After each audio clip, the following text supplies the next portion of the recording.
Hello, good evening, good morning, good night, wherever you are. We're wishing you all the salutations and welcome you to another installment of the Star Bros podcast. Thank you for being here. It's great to have you and have you listening. I am joined as always by my bro host Jan Solo, And I'm joined by my bro host, Ben Skywalker. and here we are on the eve. Well, no, it's not the eve. It's about 3 days away The from week the of. Mandalorian. The week of, thank you. We Mhm. are down to the single digits, counting down to the return of the Mandalorian, season 3. Mhm. And we thought we would take everybody on a ride before we start with another installment, and just revisit everything that we've gotten from the Mandalorian up until this point. So buckle up. That's what we got to cover today. But before we get to all of that, Jan, how are you doing? I'm doing well. I hope you are too. We had a nice Nah. weekend. Yeah, Okay, I'm well, fine. we'll I'm we'll just get kidding. into that. We can use podcasting as therapy. That's okay. Isn't that kind of what this is for us? It's Is just sort of. like just our chance to get together and talk. Yes. Had a good weekend. It's been interesting, by the way, watching. I know it's kind of cliche to talk about the weather, but the weather's You been do talk about it a crazy. lot. It's well, it's I'm kind of a weather geek, but it's been crazy in the U.S. You and my son Jack would get along just fine. That's part of why we do get along. I think it Um, is. I saw today, so yesterday, San Diego had its first ever blizzard warning, the first ever blizzard warning. And they That's had incredible. an insane amount of hail in San Diego today to the point where like you could pick it up and make snowballs with it. So it's Wow. some wild stuff happening across the country. I think we might be in for our first snow later this week, but I'm doing well. I hope so, because to me, winter is not complete unless we get some snow. Some snow Okay. that sticks. We might get it on Friday, I'm good potentially. with that. And I know everyone's like, why would you want that? Then you can't drive. I'm like, okay, don't drive. But Don't, at don't least you can look out your window and enjoy it. don't go anywhere. Stay home and play Star Wars Legos or, watch Exactly. Mando. I want it to look like Hoth for just a little bit, you know? Just a little bit. But how are you Yeah, doing, buddy? Everything good? I'm doing fine. Just With another your day. with your new glasses? I do have new glasses. Yeah, why don't you go onto YouTube, listeners, and see them for yourselves? They are squarish and they help me see better. Yeah. That's basically like all I can say. No, you noticed them though. There's That some was pretty truth in impressive. advertising. I know. I keep them pretty straightforward. Like, do you want to see better? These are glasses. Buy them. That's like the Dwight Schrute school of advertising. That's that is, and now we've gotten our first sitcom reference in for Yep. the episode. Good job. Yeah, thank you. But um, but yeah, I'm excited to talk no, about that'd some be like the Watto. That'd be the like Watto's way of yes. advertising it. Yeah. I'm Anyway, sorry I excited to interrupted. no problem. I'm excited to talk about Mando with you because it feels like it's been a long time. It hasn't been that long. We went without any new Mando last year, but we had Book of Yes, Boba Fett last year. So yes. we got a taste of that story and what's going on with the characters who we adore, but it's been a while. But the other thing I think is interesting is isn't it wild that the whole world has kind of caught on to Pedro Pascal at this point? I mean, it took long enough. You sent me a clip of Pedro Pascal in Buffy the Vampire Slayer. Yep, and I think that was about 25 years ago So that it he took the world a really long time to catch on, yeah, is but what we you're knew. saying. Us Mando Yeah, fans knew yeah. that that Pedro is a leading man and that he is super talented and all that great stuff. But now, thanks to The Last of Us, which is on tonight, the new episode, he's hosting SNL. He's out there doing mainstream stuff, the red carpets and whatever. And I think he's a bona fide star. And so now we're getting Mando season 3 at a time where he couldn't be a bigger star, I think. All this for somebody who's had probably three, no, let's give it a little bit more, 5 to 6 minutes of screen time in his own TV series that he stars for. Like, Yeah. he doesn't get his face in very often, and No, we'll talk about that. But we sure will. uh, he's become quite the star, Which because is his awesome. voice, you know who he is, and who he plays. And that's another interesting point too, is because of how little that his face is actually on the screen. It is impressive how much people know who he is from The Mandalorian, right? Yeah, it is amazing. And I think a big part of it is he seems like he's super charming and funny, and and witty and all that stuff when he does interviews and when he goes on talk shows and things like that. And I think he's just a super likable guy. And I feel like the world's kind of rooting for Mr. Pascal. Like I think they Oh want to yeah, see like a super nice dude like that be successful, which I yeah, love. because he really is like that down to earth, everyday kind of guy. So, Yeah, uh, love yeah, it. we're fans of the man. We're Yeah, glad that he's coming back for season 3. But before we get to all of that, Jan, why don't we get to our first segment? And I believe we call that segment "News from Across the Galaxy." I just thought I'd change it up myself. so did I. And there's not a lot of news to report this week. That's That's because why I there's didn't want to put the fanfare in it. yeah, same here. I don't want to like lead you guys on. Like this is just sort of a quiet week. And well, It is. the big news this week is the fact that Mando's back, and we're going to be talking Yeah. about that. But there's not a whole lot of other cool Star Wars stuff to be talking about. But I've got one thing, if you don't mind me starting. You go ahead. Yeah. So we were just talking about how Pedro Pascal is doing a lot of like basically voice acting work and how you don't get to see him on screen all that much in his own TV show. Like there's stuntmen inside the suit and stuff like that. Somebody who kind of went the other way was our friend Mark Hamill, who played Luke Skywalker, of course. And I just Well, read that's where I today. know him from. That's right. That's what you might know him from. I just saw today Voice that of the Joker. exactly. Yeah. So he's become a beloved voice actor. And I think part of it was out of necessity, where I've read that in the 1980s, it was a little bit hard for him to get work because people would see him come into an audition or Typecasted. whatever. And they'd be like, that's Luke Skywalker. I can't Yeah. not see Luke Skywalker when I see Mark Hamill. Yep. But he went on to have a very successful voice acting career, beloved as the Joker in the Batman series and some other stuff. And I just saw today that he's making his return to the big screen in a comedic role, starring besides Bert Kreischer. Do you know who he is? I do. I've heard the name and I could probably put the face to it if I see it. He's a stand-up comedian. Um, one of the things he's known for is he typically performs not wearing a shirt, Okay. and he is built like a regular guy. He's not like Thor or I was anything. gonna say if I did that, nobody would want to see me. Well, he's kind of just he's built like a regular dude. I'll leave it at that. And most of the time he does his stand up just wearing a hat and jeans and sneakers and whatever, and no shirt for whatever reason. I don't know why. Hopefully he's wearing a little bit more in the movie. Yeah, I think he's fully dressed in the movie, but the movie's Okay. called The Machine, and the poster that I saw said that Burt Kreischer is the Machine, and it is all about it's like a mob movie. Like apparently there was some mob thing ages ago, and it kind of comes back around in some way. And Burt Kreischer, I believe, gets kidnapped, and again he's a comedian, and so we're going to see Mark Hamill on the big screen for the first time in live action since he was playing Luke Skywalker this last time around, which is a very exciting thing. Because I'd love to see him in a comedic role. I'd love to see how he does. His moment, like his little comedic moments in the sequel trilogy, are terrific, and it seems like he's got great timing, and it seems like he's very funny and silly on Twitter and social media and stuff like that. So it'll be cool to see how he does a full-on comedic role. I just looked up Burt Kreischer. Mhm. It's not who I was thinking of, No, okay. and I can't unsee what I am seeing right Is he now. shirtless? Yes. Yeah, there you go. He's got a great beard Great and beard. nice fedora. I like his fedora. Oh, he's wearing a fedora in that one. Okay, Yeah, he is. cool. So, very interesting.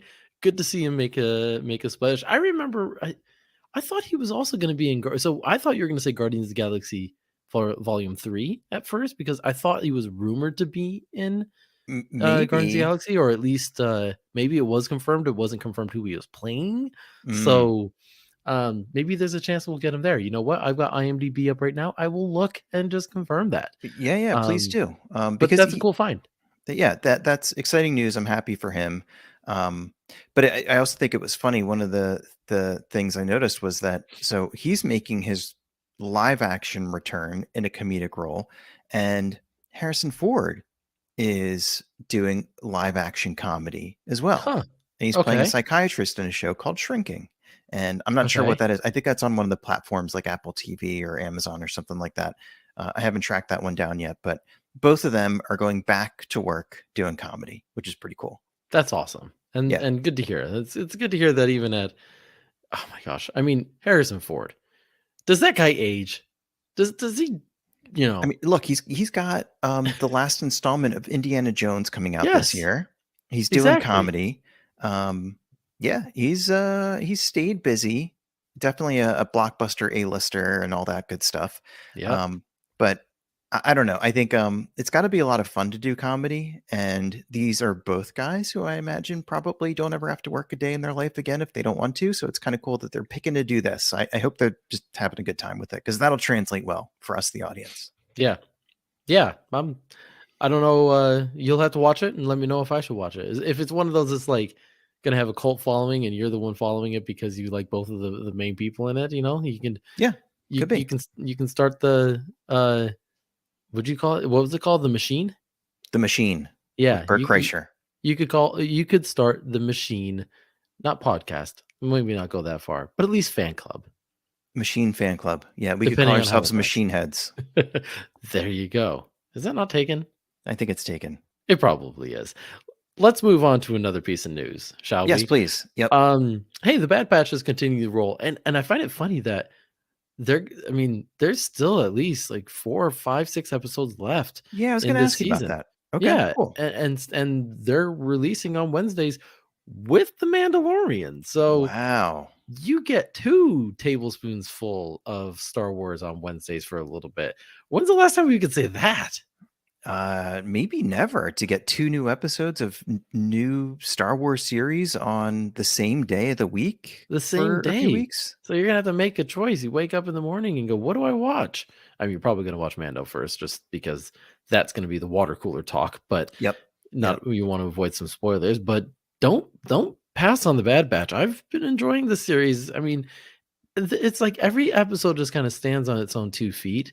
Um, and so, yeah, I've been enjoying these. I wonder how other people are. We got the crossing and the retrieval since the last time we spoke, all kind of intertwined as one connected stories between these 2 episodes. Mhm. And yeah, it's a tough time. Let's just say tough time for the Bad Batch, getting their ship stolen and trying to figure out, life after we're getting to spoilers, by the way. Spoiler alert if I Yep. didn't Yep. mention that already. Figured Loads it of was them. okay.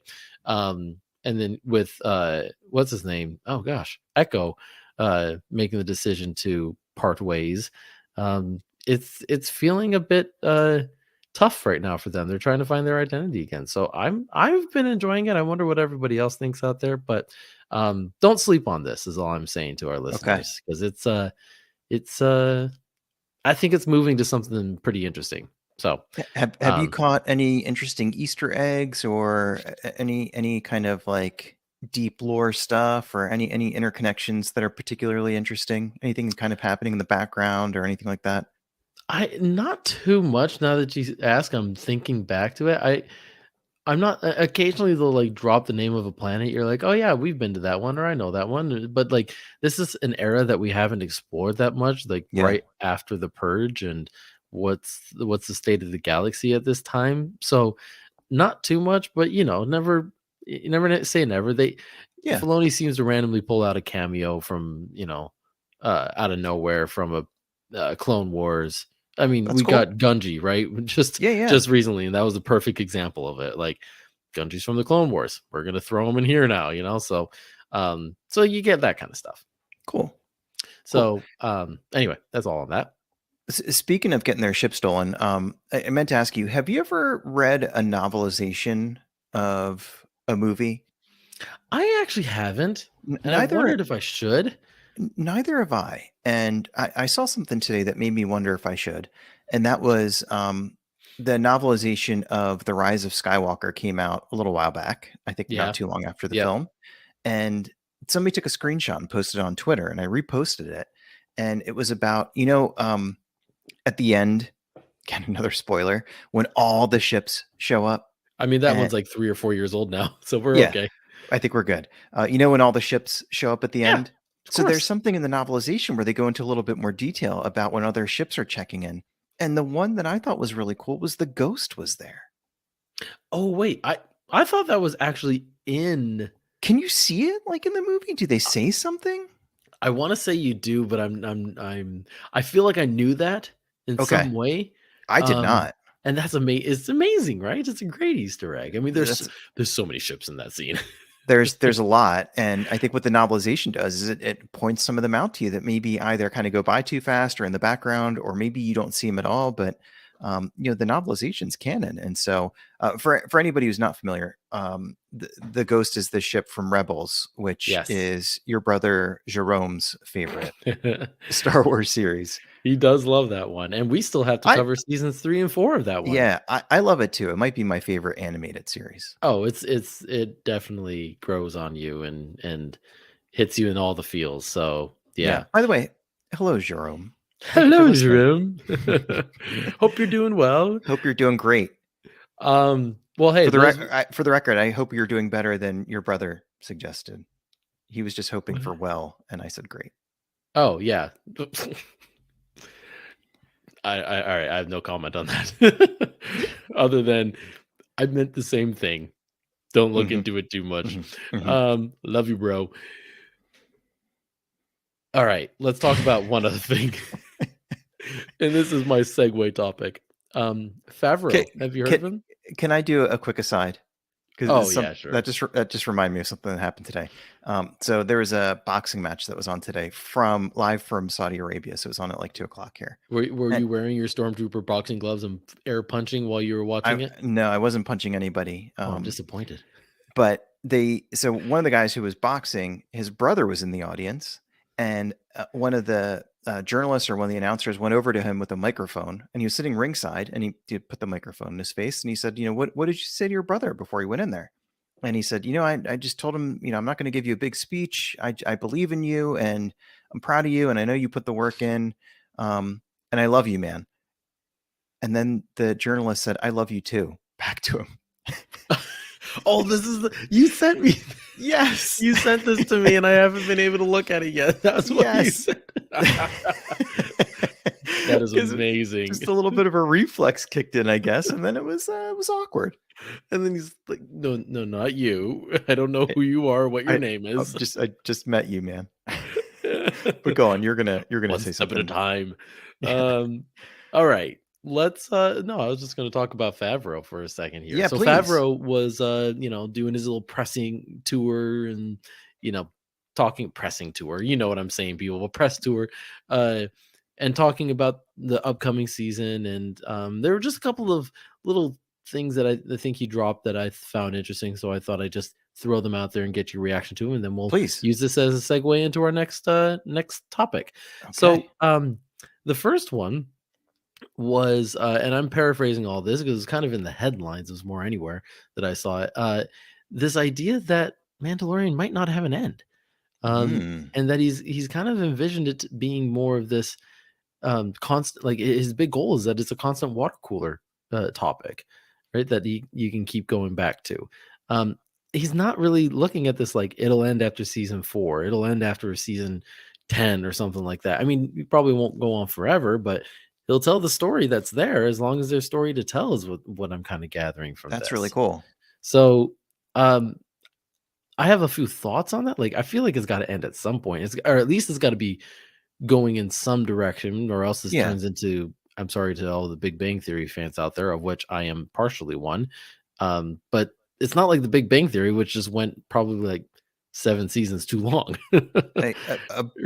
A bunch of shows have done that, and I think Yeah, they've done it a lot of times for like commercial reasons. Like the audience keeps showing up, it's still making money. it's still doing well. Yeah. So, why get off the gravy train, so to speak? Oh But yeah. I saw a quote from Favreau, it might have been from the same thing, where he said that he just loves writing in the voice of those characters. He's Yeah, I having think it fun was with him.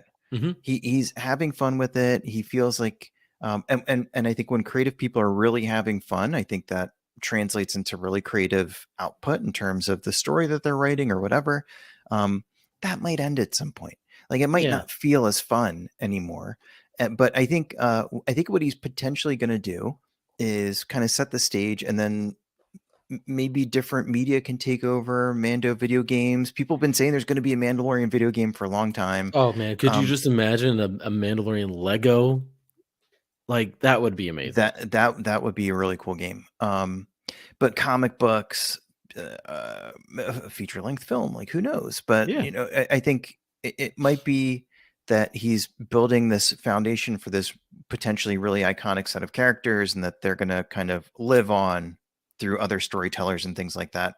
As long as So, there's a story to tell, right? Like, I remember back right. when, I remember when the first Avengers movie came out, and at the very end, when Tony Stark takes the missile up into space and it explodes, and he starts falling back down to Earth, and everyone was like, "Oh, he should have died there. That would have been the perfect way to go, the perfect like cap to his arc." And Like, he, why are you trying to kill Iron Man? well, I mean, there was validity to that argument that his arc really did come full circle, and he went from being the selfish guy that would never lay his life on the wire for the team to laying his life on the wire for the team. So everyone said that would have been perfect ending, Yeah. and they weren't wrong. But think of the rest of the arc that came after that, and you look back, you're like, oh yeah, if we wouldn't have gotten all of what came after that one event, The evolution of the character and the yeah, and role to yet to play and all that. right, to end on the "I am Iron Man" moment, like, Yeah. you really would have starved a great story from being told. So, don't end it sooner than you have to, and guess what? A guy named Favreau was involved with that franchise, so and that Yeah. character and kicking him off, so just Yeah. saying. Yeah, so I don't know. I don't know if it's gonna go on forever. I could see it going on for a while. But yeah, I think Favreau is one of those people who, um, even though he's having fun, I think he wants to make sure that things get tied up nicely and that it has some type of good ending. So I could see Yeah. him saying a couple years from now, "Hey, it feels like this is the right time." Yeah. Um, so I don't know, And but and think of it this way too, like, the Mandalorian as a race should hopefully always continue. yeah. I mean, we'll talk about it in a second, but I think it's really interesting that, um, the Jedi were purged by the Republic, soon to be Empire, Hmm. and so were the Mandalorian. Like, they have so much in common Hmm. with where they are right now. They're trying to both rebuild. Like, there are stories to be told for generations. I mean, Hmm. generations in Star Wars universe and maybe even ours too. But like, don't end it too soon if you feel like there's something more to tell, And Yeah. point is, you can keep going for a pretty long time. You don't have to be anchored to Din Djarin, the character, and that Mandalorian arc. You Right. could create a completely new one. Yeah. Although, and there's stuff that I think I'm not like hardcore about, Star Wars should never do this and it should never do that. Like, I'm open to anything. Anything that the storytellers want to say and do with these characters, I am open to. Hmm. But I do like some of the mysteries in Star Wars that have sort of been off limits for a long time. Like, I don't know if I want to know where Grogu's from. I don't know, like, Yeah. I don't know if I want to know what Yoda's home planet is like and what his childhood was like, and you know, Well, all I that mean, stuff. remember when we just got Grogu's name and how many people reacted to it? Some people didn't Yeah, like it. I was fine with it, but like some people didn't like it. Imagine if yeah, they give you the species, all of a sudden you're like, you just had that tucked away somewhere. No one would. yeah. Yeah, mystery is actually a good thing, and I think I, in this case, keep it. I think keep it too, and I think they probably won't go down like those avenues, but who knows? But yeah, I'm open to whatever. Now, you just segued me nicely into my next quote that I liked, and we'll touch on this quickly and then get to our main segment. But Okay. and we're pretty much already there. Yeah. um, but the quote I have here in front of me, he talks a lot about how Dave Filoni set up, the Mandalorian and their Hmm. history, and everything that you get to see in the Clone Wars, and there's talk about the battles between the Jedi and the Mandalorians. But this is one piece that I thought was really interesting in that comment. He goes, Grogu seems to have the potential to have a lot of significance in bridging these two cultures, and maybe he's a character that can walk both those worlds. We will find out. Hmm. So I like that because that's kind of where I saw his arc going after Book of Boba Fett was Grogu seems to be the one that's going to kind of show how both of these religions can Yeah. coexist. Yeah. Something that 500 years ago, 1,000 years ago, many people were fighting about because they Yeah. couldn't coexist. Um, I think we talked about like the Mandalorians. Um, Yeah, it was in that same quote. He talks about how the armor that the Mandalorians wear was something that made up for deficiencies against the Force, Hmm. and against the Force users specifically. So here you are, you've got a Force user wearing that armor now. Like, this is going to be a good mixture, I think. Yeah, very cool. Um, Maybe let's segue into the main. Let's just call it. Let's just say, Let's like, just call it, get there. and then let's pick up this conversation there. Okay, what's that one called? More to the story. Dun dun dun dun. Okay, I paused there because I was trying to think if I wanted to do something else, and I couldn't think of anything in a split second, so I just went with what I know. that worked. That worked And really and well. this is a triumphant topic, unlike the last one where I Yeah, went dun dun dun. yeah, yeah. Well done. Anyway, So it anyway, worked. All right, here's a few reactions to the idea that maybe Grogu can bridge these two cultures. First of all, question. I don't think that I think I know the answer to this, and I think it's no. There's no kind of like prophecy of the Mandalorians and the Jedi finding peace with one another or anything like that, is there? not that I'm aware, but I wouldn't be surprised if there's something locked in that vault of uh, you know, yeah, somewhere deep in there, if there's something that, yeah, I don't know. Okay. Let me just Okay. shut up. Yeah. No, I was just wondering because I think Star Wars Holocron, is that's some the word I'm looking for. in a holocron. Yeah, I think Star Yeah, Wars is sometimes good at that. Of like, Star Wars creators are good at kind of using some past foreshadowing in the storytelling and making it all kind of fit together really nicely. And so I was just wondering if there mhm. was ever anything I don't know, in a comic book or like buried in Clone Wars somewhere where it's like someday somebody will come and it's been foretold for 100 generations that somebody will bridge the gap between these two warring factions or anything like that. Because Pretty cool. I yeah, would I would imagine, I mean, that's something you can go back and create if it hasn't been created. because So all cultures hope for peace in some way, and usually yeah, oftentimes peace comes through somebody and not just something. But right. here are a few reflections on that idea that maybe he can kind of bridge things a little bit. So I was reflecting on how to prepare for the episode, and I got really kind of hung up on a couple of different things, including the fact that Din Djarin doesn't have a choice when he's a kid. So we'll flash back to what we now think is a Life Day celebration because everybody's wearing their red robes. All these explosions happening around. Little Din Djarin's parents put him into some safe spot. There's another explosion. They're presumably killed, and he's saved by a Mandalorian. You And say presumably, like we're going to find out they're not. I don't know. I think we're going to go back there at some point in season 3, but we can talk about that.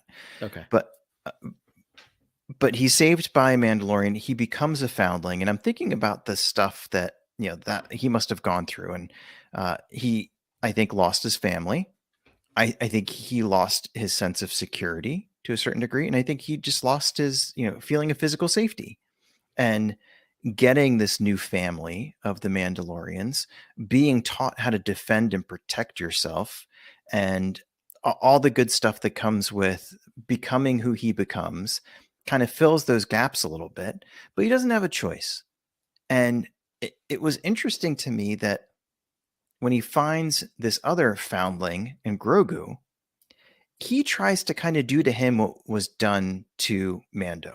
He tries to put him in a position where he can have his people, he can be with his people who can teach him how to use these gifts that he's been given to protect himself and all that good stuff.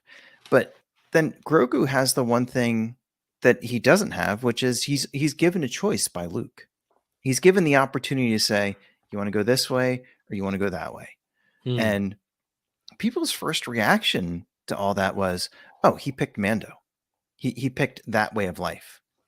And he continues to be force sensitive. He continues to have that background. Yeah. So he's really both, He regardless of which way he picks, but he gets that choice that Din Djarin didn't get when he was a kid. No, that's a really good point. And you think about it too, like Din Djarin, like, yeah, he got saved by them. He's grateful. So for him, He completely grateful. he's going through a hard time right now because he's being told that the people that saved him, that have taught him the ways that he's following. This is the way, right? He's completely indoctrinated. He's being told by Bo-Katan that they're zealots, that they are fanatics, that Hmm. he needs to be careful, and um, they don't use the word brainwash, but I mean they probably walk away and be like, oh, that dude's brainwashed. No luck, no uh use trying to save him, and Right. Right. so th- there's a there's a friction, right? Hmm. That's in his own mind of these are the people that save me, and I'm being told that they may not be the best people. Like, I don't know. Like that's hard for people to break from, especially when you look at their deeds and you're like, Yeah. they're not bad. What have they done that's bad? Yeah. Like bad's happened to them, and even with that, they still saved my life. Yeah. So, um, and more foundlings like that, how can they be the bad guy? So Yeah. it's tough.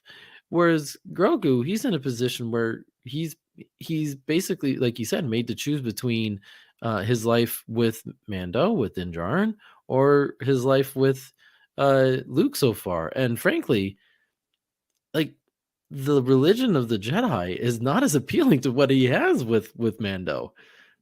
You have to cut yourself off. You can't have attachment. You can't stay friends with Din Djarin basically Hmm. just because of who you are and where you are.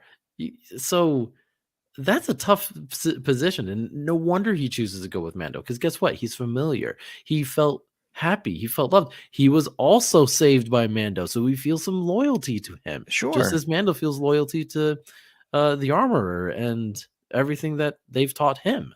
And his clan of the Mudhorn, his clan of two, like You're he, right. he like that. It just takes two people to start a community, and but it's I think he's going back to Mando, not Sorry, I'm gonna pause on that for a yeah. second. Takes two people to start a community. I went through a town in Wyoming once, and it was elevation. It was Buford, is what it was called. Elevation 8,000, population one. One, the one Yeah, guy from Buford. there's one guy there, and guess what? There's a gas station there, and he probably runs it and is the mayor of the town. He probably lives in an apartment above the gas He, station or she, something. it could be any. I don't know, It but could be anybody, but she probably also has like a 500-acre ranch or something, oh, and sure. and all that cool stuff that comes with Big Sky Country. Isn't that what they call it? Big Sky Yeah, Country? exactly. But I just, as soon as you said community makes, he was like, you know what? Logically, that makes sense, but I've seen one. Okay, that's fair. I stand Anyway, corrected. keep Um, going. Geez, Ben, with you and your tangents every I episode, I know, I'm swear. so bad at them. Where did I It's pick this up? I don't know. Maybe from my But co-host? could be, probably not though, because I like to stay on topic, as everybody knows. No, you don't. Um, what was I gonna say? I don't know, I don't liar. I wasn't gonna say that. Just Um, kidding. but it's cool that now I recall. Grogu is not going back to the Mandalorian way of life that Din Djarin was completely committed to, like when the first episode of the first season started. Yeah, He's not as zealous about some of the trappings of being a Mandalorian. Like it's okay if you got to do something to help somebody out, like let somebody see your face and take your mask off, yeah, then that's okay to do. And it comes back and bites him later on. And I think he's having an identity crisis, and will continue to have an identity crisis when we pick up with season 3. But yeah. I think what makes that decision even, I think, a little bit easier for Grogu is the fact that Mando has relaxed a little bit and Mm, has not compromised, but made logical choices to help and to serve that break with like the dogmatic stuff of you yeah, can't ever show your face. Well, what if it's to save somebody's life? Like yeah, that type of thing is what I think Grogu is coming back to. yeah. I think you're right, and it's a bit of the comfort and that loyalty factor, That too, for um, sure. but yeah, he's not gonna give up his force abilities. We've seen in the trailer he's not giving up his force abilities. He's Yeah, using it and maybe even controlling that pram a little bit more instead of having it controlled for him. I mean, about time. yeah, Like he's take the training wheels off, kid. yeah. You're 50 years old. Yeah, I was surprised by the way that in the trailer, we could talk about some of the cool stuff that we see in the trailers. I was surprised to even see that. Like, did he go to like Bye Bye Baby on Coruscant and get Another one? I only know what that is because I ran an errand there with my wife before she hosted a baby shower. Okay. But I didn't see any floating prams in there. But I'm surprised that they got another one because didn't the other one get Disappointing. in season 2? Doesn't it get completely like chewed up and spit out by like some sea monster? There's a lot that gets chewed up and spit out in that Yeah, one, but yes, you're right that that pram in particular does. yeah. Um, and something does he not get a new one now that you say that? I think you're right, he I don't doesn't. think he doesn't have one for the whole rest of that season, and then he goes off to wherever he's hanging out with Luke in that camp. Like he's just walking Yeah. around and doing flips and stuff like that. So He he doesn't need must it anymore, he but doesn't need it, but they went and got one for him because at the very least it's practical. He can get around a lot faster and stay yeah. close to Mando and all that stuff if he's got one. So yeah, I guess he went on eBay or whatever and found one. Here we are, listeners, talking to you about the things that matter. Where did he get his pram? Bye bye, baby, or whatever. I'm sure there's going to be some angry YouTube video responses to it. Doesn't make sense, and it's gonna have like one of those faces in the thumbnail that Chris hates. There's Like no, yeah, it's gonna be somebody seriously, yeah. like These dweebs, and what are they talking about? dweebs. I know. I said a word. Yeah, Um, okay. yeah. Let's kind of start getting into recapping what we've seen, and frankly, I just want to like have a fun conversation about what are some things that you've just loved so far. I mean, we have I would like whole that. I'd like to have a episodes. fun conversation. I know, That me sounds too. It's been nice. pretty fun, especially after that last one. That last one was really dark. Um, but Order 66 one. Did you know Hmm. what I was talking about? Okay, just Yeah, making sure. I was like, it's been dark this whole year so far, pretty you much. haven't So blocked it out. Yeah, we have. We've talked about death and that too. So, yeah. um, okay, but no, I mean, looking back Hmm. on the last two seasons, which ones really stand out to you when you think of either your favorite ones or just moments and in time that matter? Like what really stands out to you as like the most Hmm. memorable moments that we've gotten so far? Yeah, and it's hard to pick like what's the best one or whatever. Like, so this is my completely subjective take on stuff, like stuff that I really enjoyed that kind of stuck with me.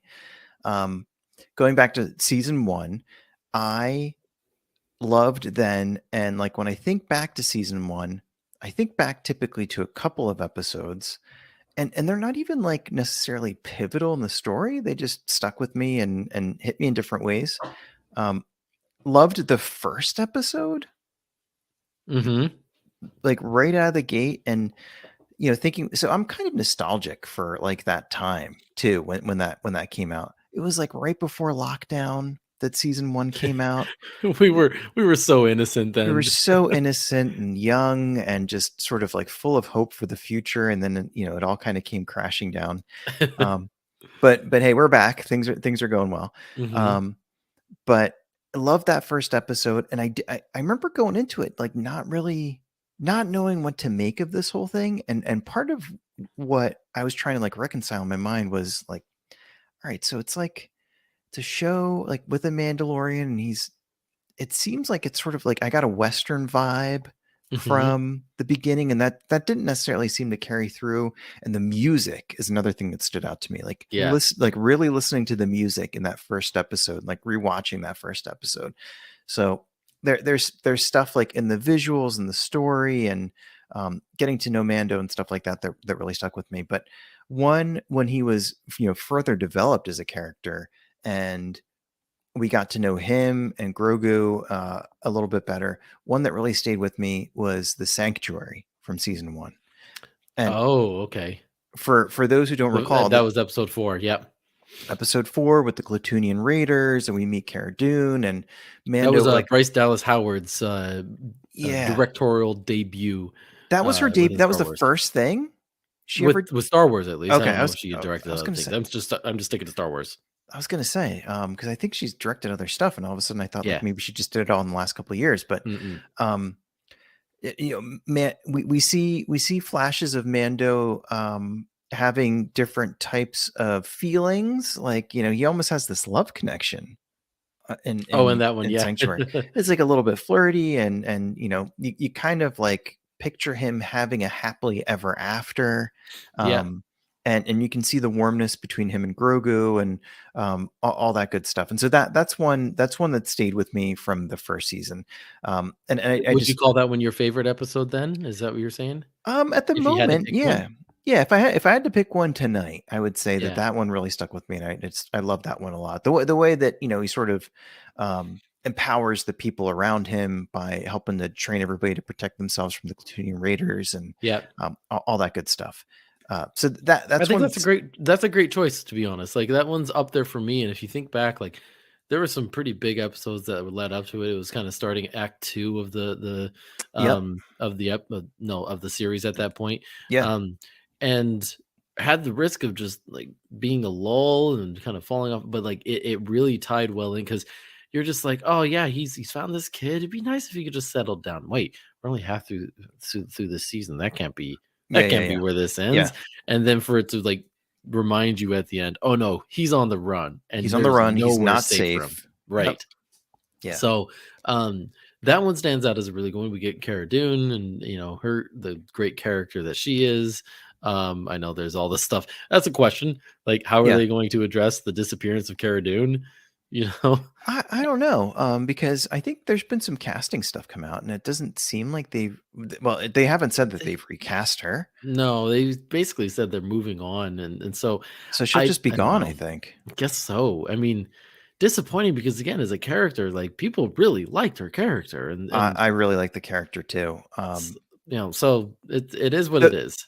and those are it's always so tough to explain stuff like that. Like, I know. when I was a kid, I really liked action movies, and, like, I would watch, like, Steven Seagal movies, and the, the one Jean-Claude that's Van Damme. that's where I was going, Oh, yes, are and you?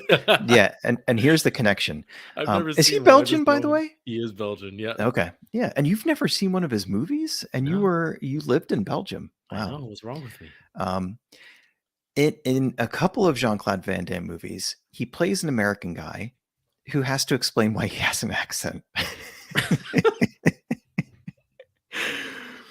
And Okay. it's always like, "Well, my mother was French," or whatever, and it's like they have to spend, like, a minute of dialogue in the movie explaining something away, and it's just so clunky, and so I wonder if they're gonna have, like, uh, a Jean-Claude Van Damme accent moment in season 3 of The Mandalorian, where they're gonna be like, "Well, Cara Dune, missed the bus here today, so she's stuck at home." Yeah, I figured it's just gonna be something like, well, she's off fighting with the New Republic or something like that, Yeah, yeah, I think they will explain it away, and I think everybody would be like, "Uh-huh." or just move past it because they also don't wanna, like, get rid of a character if they don't have to, so they might just, Right. like, ignore it until a point where they can't ignore it anymore and either Just bury it for a while, yeah. bring it back or get rid of it, whatever they decide to do, so Yeah. put it on ice. Let's just Yep. consider her on ice, unfortunately. So Anyway, but that was a great episode choice. I think you're right, that's up there. okay. What about for you? What did you like from season 1? What stands out to you as being one of the Well, great ones?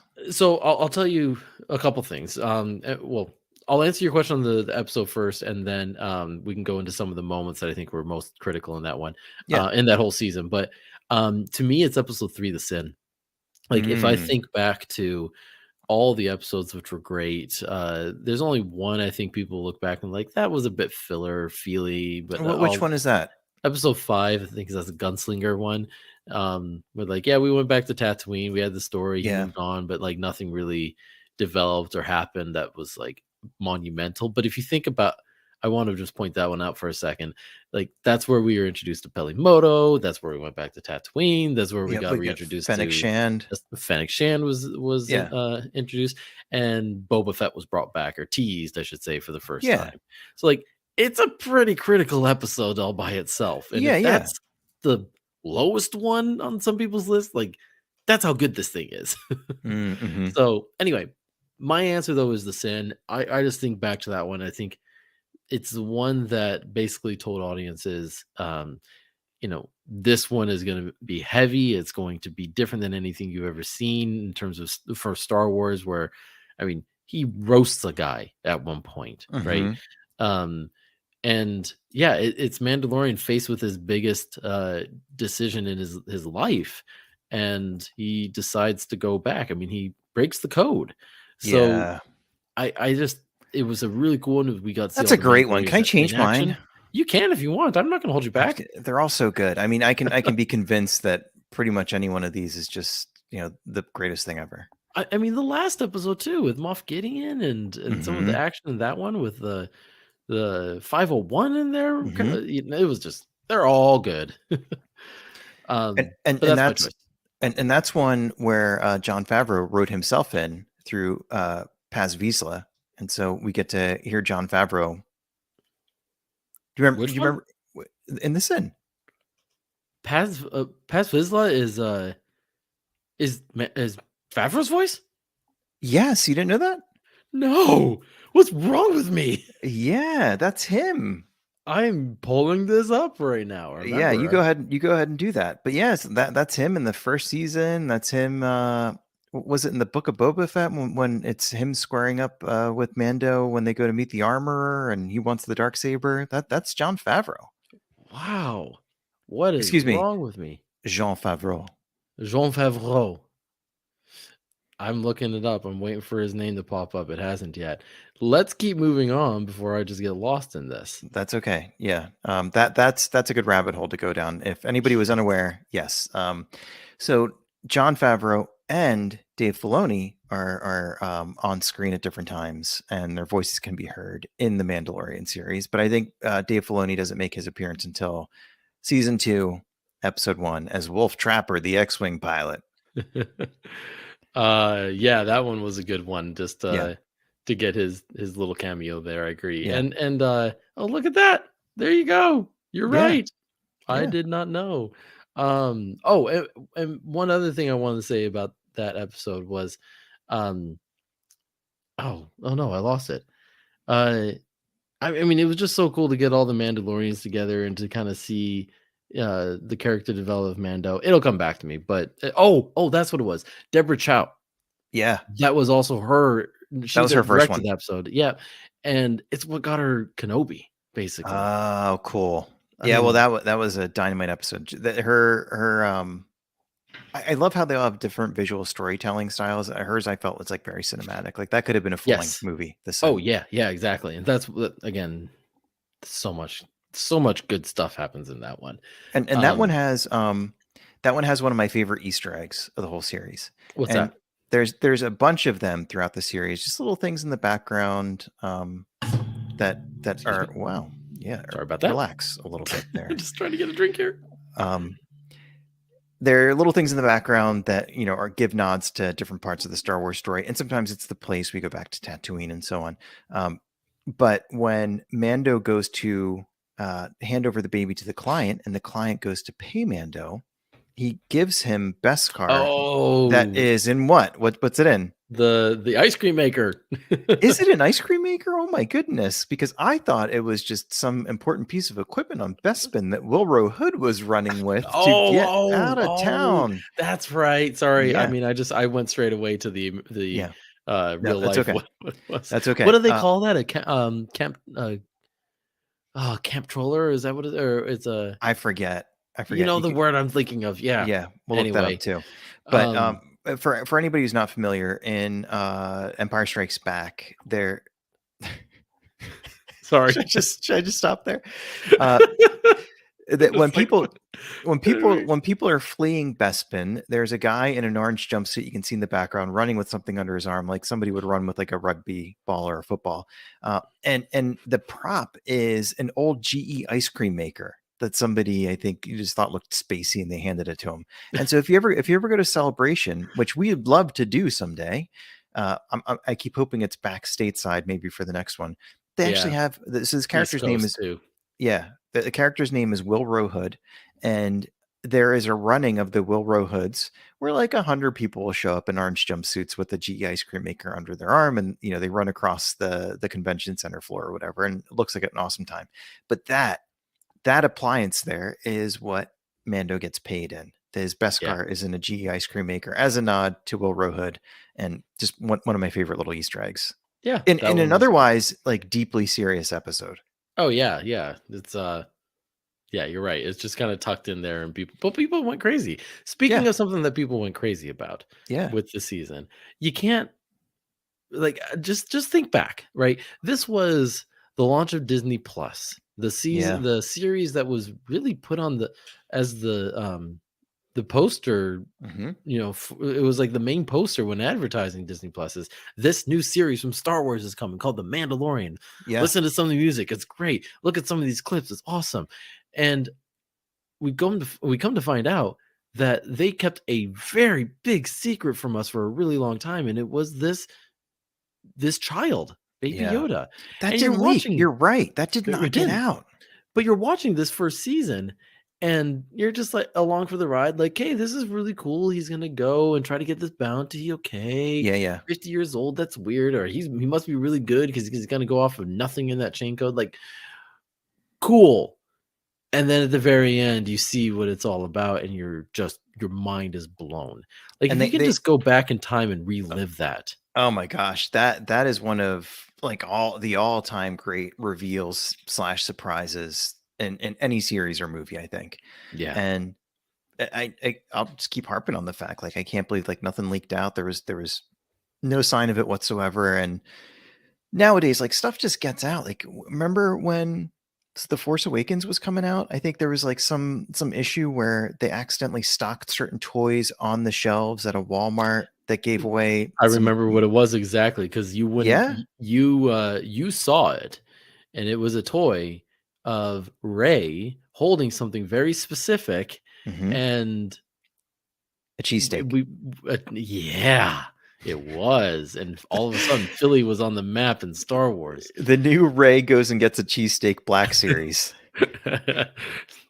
Yeah, that one probably is, in the dollar bin at the toy store now. Yes. Um, we'll buy it. We'll buy them all. Yeah. No, it was holding a lightsaber, Yeah. and yeah, it spoiled a lot for people who were like they didn't know who the Jedi was. They didn't know who the force sensitive person was, and here's Ray holding a lightsaber. Spoiled. And I think it came out, but I think they put on the shelves like before the movie even came out or Yeah. something silly like that. So, but nothing leaked about this. Everybody was surprised, and people, I Right. think, people were being very careful to not spoil stuff for themselves. But then I think like Twitter had like a full on meltdown, like Well, after. everyone was like, I need a plush of this. I need an action figure. I need like it was the biggest merchandising gold mine ever And struck. that's the craziest thing to me because like it just seemed like within weeks they had all of that and more. I Yeah. had a Grogu Chia pet like that Yes, I Christmas. did too. and and like they must have just sort of had like every factory at the ready to produce all this stuff Yeah. and all of a sudden it was out there.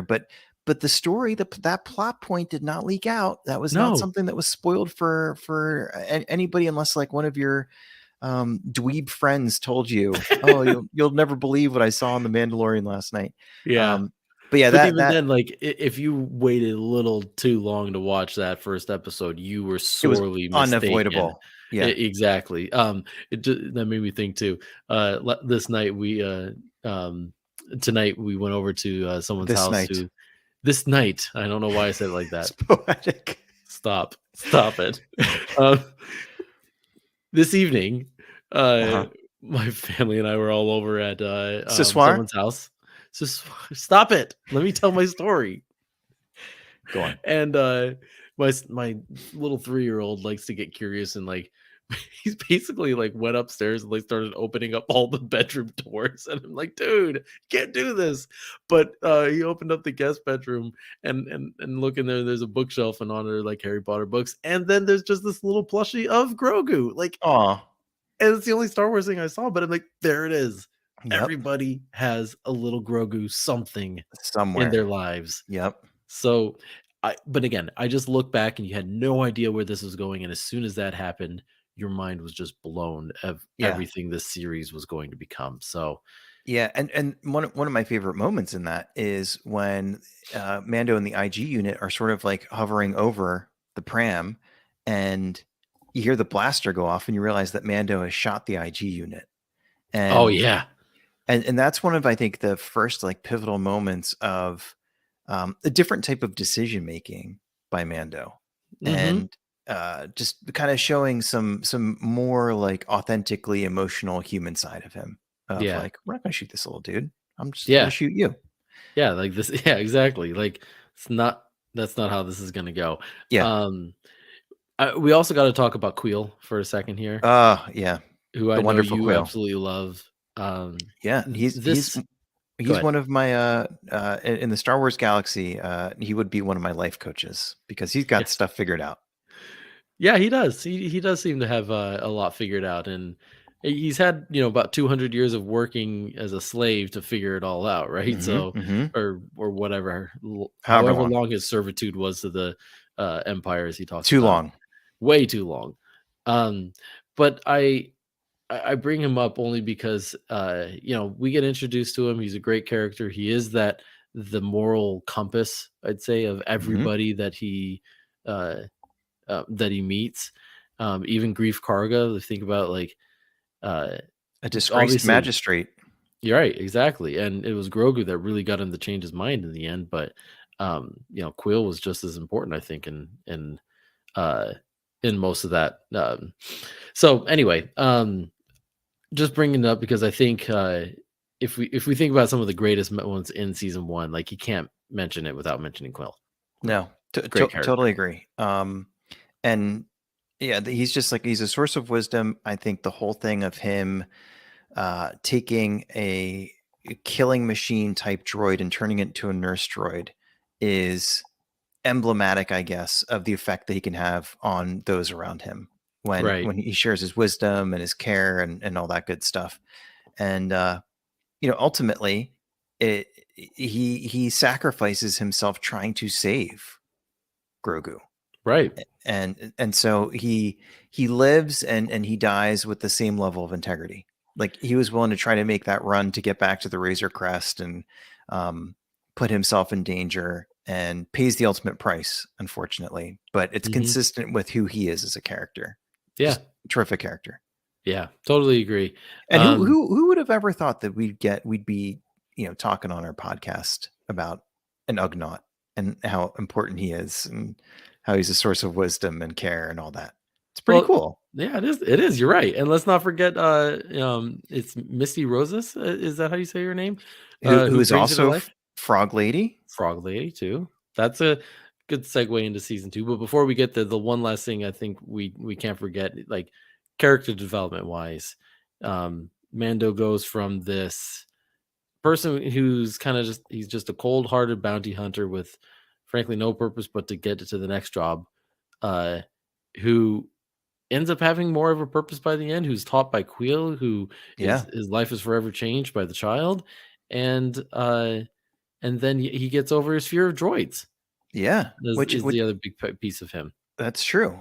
So that's a good point. So he sort of like gets in touch with different things that seem sort of like mundane and ordinary, like being suspicious of droids and then going to trusting them, and but it's all in the name All of because his of evolution. Queel, too. It's yeah, because of Quill. Yeah, and maybe we can touch on the last episode really quickly because that's a pretty amazing episode. The Oh, last the one from dark the saber first. moment?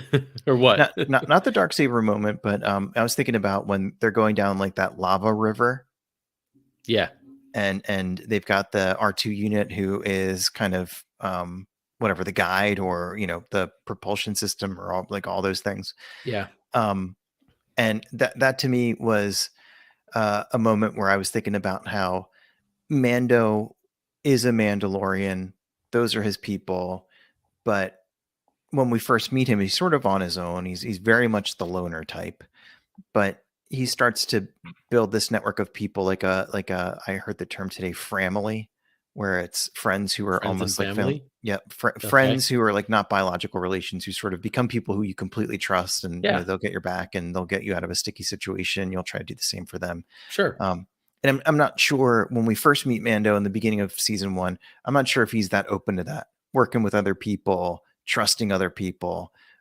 But he's in a situation where he has to at the end of that first season, but I think he's open to it in different ways than he would have otherwise been. So just a Mm, cool evolution for that character throughout the course of the first season. yeah.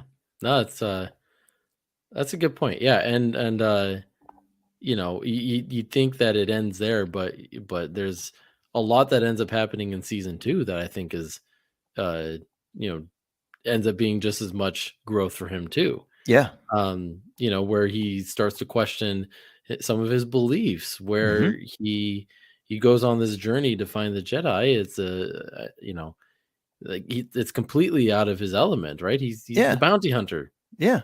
He's not the child watcher. He's not the dad, right? He's not the But dad. he's He's not a become that, babysitter. Yeah, he right? doesn't know what to do with this kid in a lot of different ways, but he's kind of following his heart, and I think Queel would be proud of the stuff that he does in the second season. But maybe I can put the question back on you. So, do you have a favorite episode from the second season? Something that stands out to you? I do, yes. And I think mine's a bit shocking, personally. Shocking. Well, I'm sitting down, so whenever you're ready. Good. Okay, not shocking. Come on. Like, this is just surprising given everything that we get. I mean, the first episode, we get a crate dragon, and Hmm. we get some pretty epic battles with this crate dragon. Like, Yep. it's a great episode. We get the uh we get the one with Ahsoka, right? Ahsoka is now back and in live action. That's amazing. Hmm. Um, we get Bo-Katan, and she's back, and they have a great heist, and it's okay. I'm getting to a point, but there's a ton that Boba Fett. Boba Fett is back, and Yeah. he Yeah. Yeah. kicks butt. Yeah. Like, there's some amazing episodes. My favorite is episode, I think, 7 of the season, The Believer. The That Return of Migs Mayfeld. Um, that's what I wrote down too. no way. Yep. Okay, so I'm not as a good thing as you're like, I'm not shocked because that's mine too. It's episode 7. Rick Famuyiwa Yep. wrote and directed it. Yep. And I see on here that was we were already that was in December 11th, 2020 is when that came out. So we were already in the holiday Oh wow. season. Yeah, so I forgot about that. But yeah, that would be the one that I would pick. And a lot of it was just because the story was so good, and reliving Migs, like this guy that you just thought was, a bit of a um hot-headed jerk. It's a criminal. They took him out of Yeah, prison to do a job. Yeah. right. And he was a criminal before, and he was a criminal even then. So like, but you find out He some tried to backstory. leave Mando on that prison ship, like just sort of Yeah, a scummy kind of guy. exactly. And to have him come back and be developed the way that he was, and frankly, for Mando to be really uncomfortable in his, like, he reveals his face. That's when we got his big. That was his big test, Hmm. and he passed. Which I love that episode. I thought that was so well done, so artfully done. Yeah, But and the way but that it ended too, with the but speech. yes, but what I still think it's funny that it's like, all right, super secret Imperial ship. We can't tell you where it is unless unless All you had to do. unless literally any person scans their face, Yes, yes. and then We we'll don't tell you. recognize you, but you But have here's a where we face. are. If it seems like you want to find this ship, here it is. Yeah, that was just funny. I mean, I'd love for someone to explain that in a way that makes sense, Whatever, but it it's doesn't fine. really matter that much. It was a good moment for his Listen, character. it's a show in space with laser swords. Like I'm not going to get hung up on the face scanning thing. Yeah, yeah. But it was funny. Um, But yeah, that speech that yeah. was really just that was fantastic acting. It was really well delivered. It was all that stuff. Well, and then bringing, because remember, like, that was how the episode ended right before the finale of that season too. Yeah. And it was just the opposite. It was Moff Gideon who was delivering the speech instead, and you just felt with every word, you knew what was coming. By the way, You just to remind folks, this is the Operation Cinder speech, right? This is Oh Bill. Is that what you're no, talking about? no, no, no, no, no. Oh. I'm talking about Mando's speech to Moff Gideon. Oh. You have something I want. Right, You right, may right. think you know what you possess. Ah, okay. That one, but it means more to me than you'll ever know. Okay. I'm sorry. I thought you were talking about Bill Burr's performance in that. No, but you can get back to that one in a second. Yeah. But I'm just talking about that, like how that ended. He Uh, puts it back on him. He yeah, throws his words from end of season 1 right back at him. yeah. And like you end the first time you hear that speech, you end it like afraid of what's gonna happen to our characters. This one, you're like, "Oh, Moff Gideon, watch out, we're coming for you," and it's a very Yeah, different end. it starts to feel a little bit like John Wick of like, all right, like one of the great assassins in the universe is coming for me. But um, quick tangent. I saw this on Twitter today. It at Disney, you can buy. Remember the binders that Grogu has Mhm. that light up? You can buy those. You can put yourself in little light lit up Yes, and binders. and they light up. Yeah, Oh, that's weird. that is weird, but yeah, You could put your little Grogu that you just bought in shackles. I guess, yeah. Oh. I mean, it can work with your costume if you're cosplaying or whatever, but I was a little bit Yeah, surprised to see that. But I think that's real. But anyway, that's but that's crazy. No, but go back to the Project Cinder part. yeah, Operation Cinder. Oh, yeah. So Bill Burr, as a reminder, it shows up in the first season. He's sort of a hired gun. He's going to run this job where they're trying to break somebody out of a prison ship. Again, seems like a little bit of a scummy, backstabby kind of guy, but they get him out of prison, bring him to this planet. One of the things that's apparent in this episode that stands out to me is the Empire is an unwelcome force pretty much anywhere it goes. But in this particular episode, you get to see the impact of the Empire on this planet Mm, and the trucks that they're driving around. You get to see them driving past the people who live there, and um, you have sympathy for the fact that the Empire is basically stealing from them and just driving all over and yeah, taking over and taking stuff that's not theirs. yeah. And in what seems to be like a cafeteria break room type place within the base, Bill Burr sees a former officer that he worked with on something called Operation Cinder, and uh, he has a very heartfelt speech that he kind of throws in the face of this officer uh, about regret, about pain he feels, and what we're not veterans, but we know people in our lives who are veterans. What veterans who I've seen online, people I've talked to have said that it seems like a pretty good depiction of what PTSD looks like for a lot of people who have lived through some really tough stuff. And Bill Burr sort of like a goofball comic, and so it was just amazing to see him deliver that with like real conviction and like real emotion, and it's really heartfelt and it's really heavy. And um, I don't know. I don't know if you have any reflections on it, but I think it's like it's one of the shining moments I think of that season. Well, it's one of the moments that makes that episode so good. And just to me too, just the imagery that comes with it, like the way that he's describing it, all the people that died on Yeah, both sides. Like we were yeah, over here, um, you know, basically just killing all these people and this probably for no reason at all. And then, they killed us back and it was rough, right? Or, hmm maybe not they, but like we lost a lot of people that day. I mean, and the fact that they called it Operation Cinder, which Cinder like gives you the yeah, image of like a flame, like yeah. you're going in there and Just torching everything. torching everything, and to the point where a cinder is really just like the small flame that remains, Yeah, right? It's like there's nothing left. So it kind of gives you this imagery of just going in and decimating a place. yeah, And he's one of the few that relives that. And the way that this officer just talks about it, just like that was a hard day. yeah. Oh, we had to make some tough decisions that day. It was rough for me, but I walked away fine. That And guy's good too. he's so good. Val Hess, is that what his name is? I can't remember. I'll take Yeah. your word for it, but yeah, he's just sort of so callous and cold about it. And He's like, "Oh, you just knew that shot in the chest was coming, and it was so yep, good." yep, Um, remember that part where he shoots the guy right in the face? yeah, Right in the that's the second time. That's happened twice now in Star Wars. Andor did that.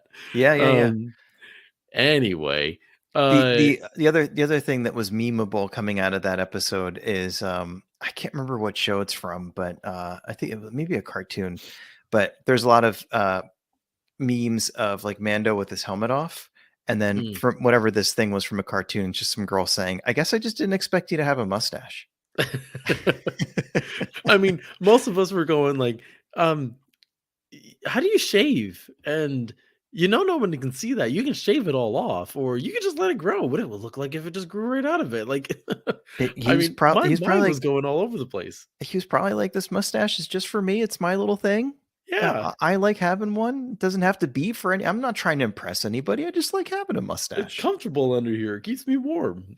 That was his first act of like being an individual. Was nobody knew, Yeah. but little Din Djarin always dreamed of having a mustache one day, and Nobody would have to see it, but he knew it was there. yeah. Uh, Um, that's a good one. Uh, can well, I I'm can I throw a question at you real quick? yeah, yeah, yeah. I would love to know who some of your favorite secondary characters are from season 1 or 2. And and Oh, and they can be part of like the main group of people. Like it could be like a Grief Karga who keeps kind of coming up and, I do and like is Grief Karga. yeah, I love him too. Or it I could be wanna somebody. consider a secondary though, maybe because he's to the point where he's pretty primary now. He's yeah, he's one of the main folks. So you Yeah. could who's somebody who is not Mando or Grogu who you really like for whatever reason, and it could be somebody who just maybe pops up once or whatever. Like it could be Frog Lady. Like who stands out in your mind is like they really added something there. They were really fun to see on screen.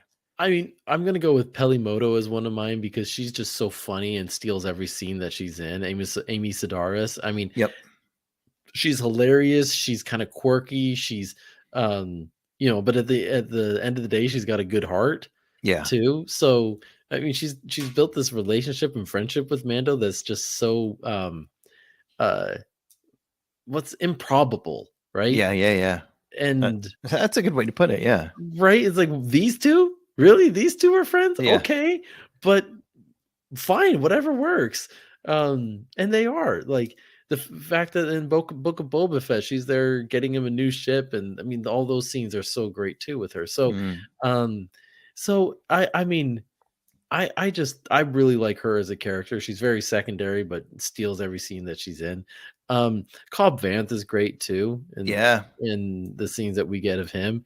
Again, I'm That that mixing Book of that's Boba Fett here too, but That's okay, it's all the same story. That's one that, I see pop up a lot where people are trying to make predictions about season 3, trying to anticipate what might yeah. happen or who might come back. A lot of people are like, "Cobb Vanth coming back? What's gonna He was happen? in Where's he been?" after credit, so he has to. I mean, the after credit of season 2 of Mandalorian teased Book of Boba Fett, so Mhm. it's only natural that the end of Book of Boba Fett teased Mandalorian. So Yeah, I feel like it. Yeah, he has to come back in some way, shape, or form. yeah. And I'm all for it. But I would pick him. We've already talked about Miggs Mayfeld as another one of my favorite secondary. He wasn't at first, definitely became it. Yeah, yeah. At the end, Queel. Um, Gosh, is there any one other one that I would pick? What about you? So I love Pelimoto. I think she's absolutely hilarious. I'm really glad that we're gonna see more of her. I've always liked Amy Sedaris. I think she's always been super Yeah, funny. yeah. Um I like how you described the improbable nature of their relationship. That's definitely a good way to put it. One that I really like, the armorer. Oh yeah, yeah. Just Yeah, that's a good point. like, how do you get to be the armorer? Like, how do you get all this wisdom and experience? Like, you get to call the shots. Like, that seems like you're in a position of, high rank and importance. Like, how do you get to be that person? Yeah. So she's super cool. Big fan of hers. Um, I did really like Frog Lady. I just thought it I was think there's a lot that do.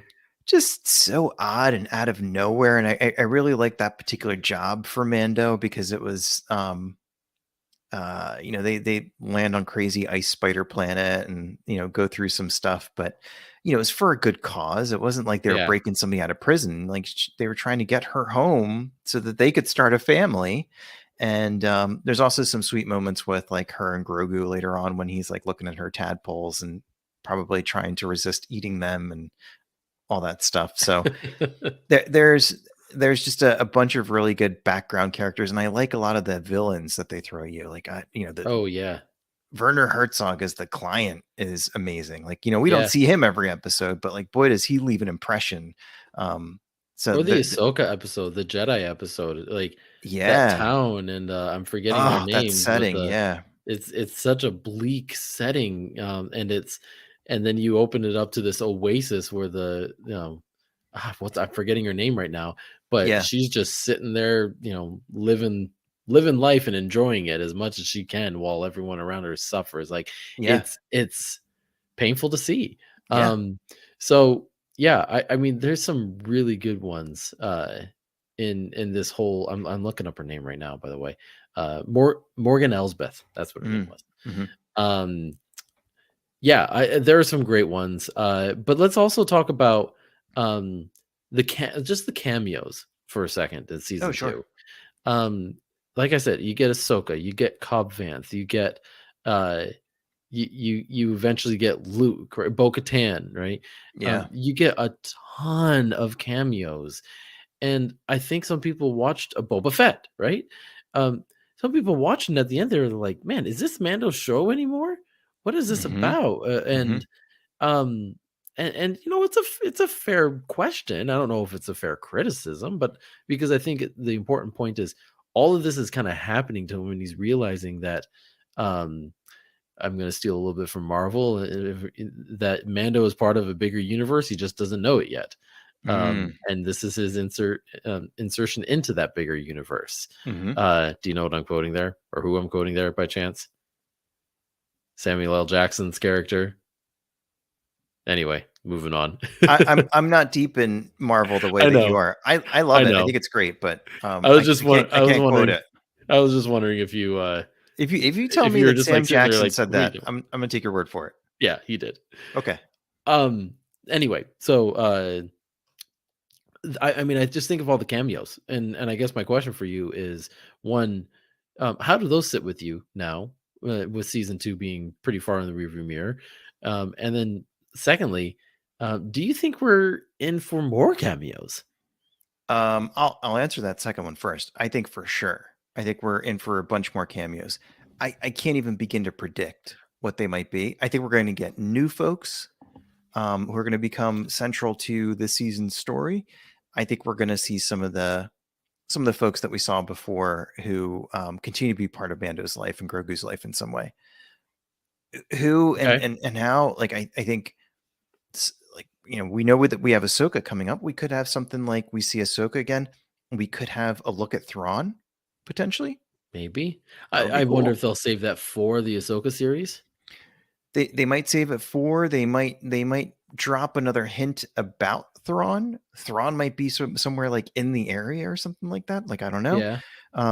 Moff Gideon could have some connection to Thrawn. Like who knows? Okay. Um, so we could have some stuff like that. But looking back, what did I think of the cameos? I honestly thought it felt like a lot for season two. Um, just get like 4 or 5 Mandalorians at once, like stuff like that.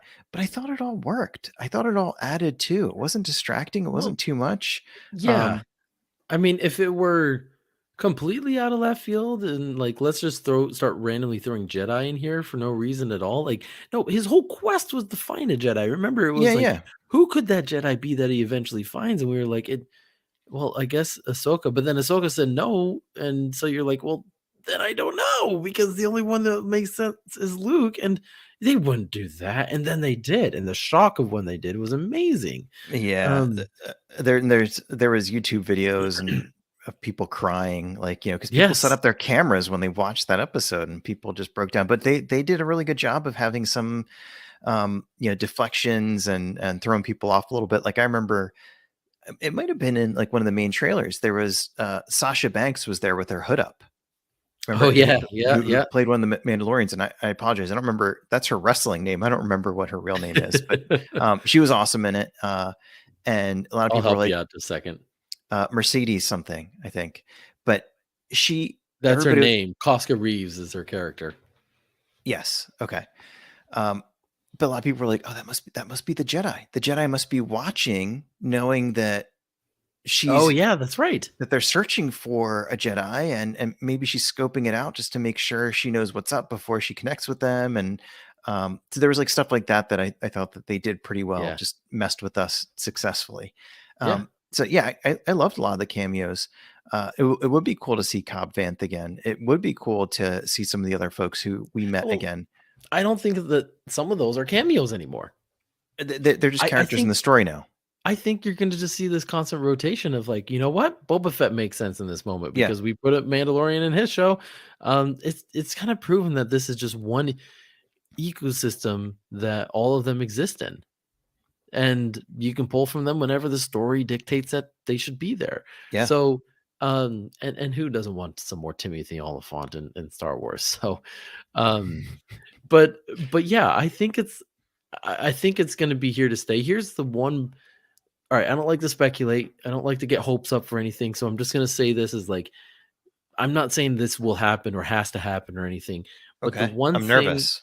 the well, I mean, the only cameo that I think would make sense in this one, this season, because we're gonna get a lot of Mandalorians we've seen, Sabine Wren Yes, would be great, yeah.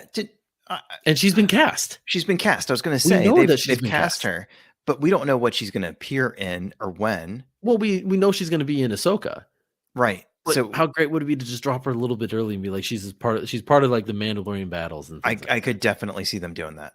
Definitely. So, I would love to see that happen, and that one would kinda make sense to me, uh, but I don't think we're gonna get Luke again, unless Grogu's like, "I gotta go back and have a chat with him about something. We didn't leave on the best of terms." I don't know, I don't but think we'll get him again either. I think you're right. I don't think like we'll get like a Migs Mayfeld again. I wrote that one down. I don't think we will either. I think his story's Tied kind up of too done. nice tied up in a nice way. Yeah, I do think things will evolve a lot for some of the characters who we knew. Like I think it seems like from like the one of the trailers, it seems like Grief Karga is in a totally different type of place from when we first met him. Um, Yeah, it looks like Navarro is thriving it now. seems like things are going great, He which looks means good. things are about to go bad. Like that's just how a lot of Star Wars and storytelling works. Yeah, that's true. Um, I think Cara Dune is gone. I Yeah. think uh, it'd be kind of cool to see. I can't remember the actress's name. She's dynamite. From the Sanctuary. Like now that Mando's heart has kind of opened up, like wouldn't it be complicating and fun if he fell in love with that woman from Sanctuary and had one more thing to Oh. worry about? Um, Yeah, yeah, good question. so I think you're right. Going down the path with Sabine Wren, I think maybe we'll get some more surprises and people they'll bring back from like season one or something. Maybe Um, maybe we'll see some connections back to the New Republic and Captain, Trapper Wolf, or, yeah, and yeah, yeah, or no, it's Trapper Wolf, and then his co-pilot is yeah. Captain, Tiva, as I'm I looking think at I it called now. him Wolf Trapper, but you're right. It's Trapper Wolf. Yeah, yeah. Um, Maybe we get some of them again, but so yeah, I just wonder. I don't know. Like it feels like Moff Gideon is still Moff Gideon, his crew, everything he stands for, still feels like the primary villain of the show. But I think we're going to get other villains. We're going to get new villains who complicate things, and I'm kind of wondering who that might be. I do too. I wonder if this whole thing is kind of. I mean, they've set it up so nicely with like he's gonna go atone, and we know that there's like these two different sides with Bo-Katan and with the Yep. armor where they just don't see eye to eye. Like, Yep. are we gonna see a Mandalorian on Mandalorian battle between these, and Din Djarin's got to pick a side, and Potentially. maybe he ends up being the mediator. I don't know, and Maybe. that's Yeah. what earns him the seat to rule Mandalore. I mean, I keep thinking back to like what is his character arc, and I'd love to see him be that reluctant leader that takes the throne, earns it, obviously because he earned the dark saber, but earns it in people's hearts too, and Yeah. kind of shows like, no, we gotta come together now, guys, and move forward. And I don't want to be the guy for the job, but I kind of have to be. Like, is that where we're going? Yeah. And that might be a good note to end on. That might be because you know what? I don't like speculating too much, and we're only 3 days away, so we don't have to speculate for much longer. No, so you might have already even watched the first episode when you hear this. That's So true. yeah, so we hope it was great. We can't wait to join you. Um, but we hope that you're as pumped for Mando as we are. We're so excited that it's back. Can't believe it. It felt like it was so far away when they first announced it, but now it's just days away. Yes. And we've enjoyed talking about it. And I'm sure we're going to be talking about that first episode probably all week after it airs. Um, but maybe I'll start to wrap up by saying thank you for spending the time with us, whether it is on your podcast, your favorite podcast app, or maybe you're watching us here on the Broxium YouTube channel. We really appreciate you spending the time with us and just geeking out with us. And Yes. it means a lot that anybody would come and pick the Star Bros out of all the wonderful Star Wars podcasts that are out there. So we appreciate it. Thank you, thank you, thank you. If you like it, subscribe, leave a little review. Click whatever amount of stars you think is appropriate, because that helps us out a little bit, and we really appreciate it. Yeah. If you want to reach out to us, we'd love to hear from you. We are at the Star Bros Podcast at gmail.com. We're on Twitter at Star Bros Podcast. And we're also on Facebook. You can reach out to us in any one of those 3 areas and tell us what you think of Jan and all of his Just me? amazingness, and then you can tell me Oh, how weird that I am and how I just need to be quiet. I don't care. Tell me whatever you want. But we're here to listen to it. Give us some ideas of things that you want to chat about. But the next yeah. time we get together, we will be talking very heavy on spoilers about the 2 episodes that we're about to get from The Mandalorian. And we'll just kind of go Yes. through a cadence of every 2 episodes drop, we'll talk about them. The next 2 Yes. episodes drop, we'll talk about those, and just Yep. every other week bring you some reactions and some exciting just some Can't wait. excitement to add to your drink, whatever you've got, while you're driving, listening to our podcast. I don't know. Hot cocoa. That's my fave. Is that what you drink? I usually just drink sparkling water or something like that. Yeah. Yeah. That too Yeah, sometimes. that too. But so yeah, reach out to us on all those channels. Yes. And on that note, I'll take it away. It's my Please. turn. Yep. I'm tired. I'm too tired for this. No, you're not. It's a wrap.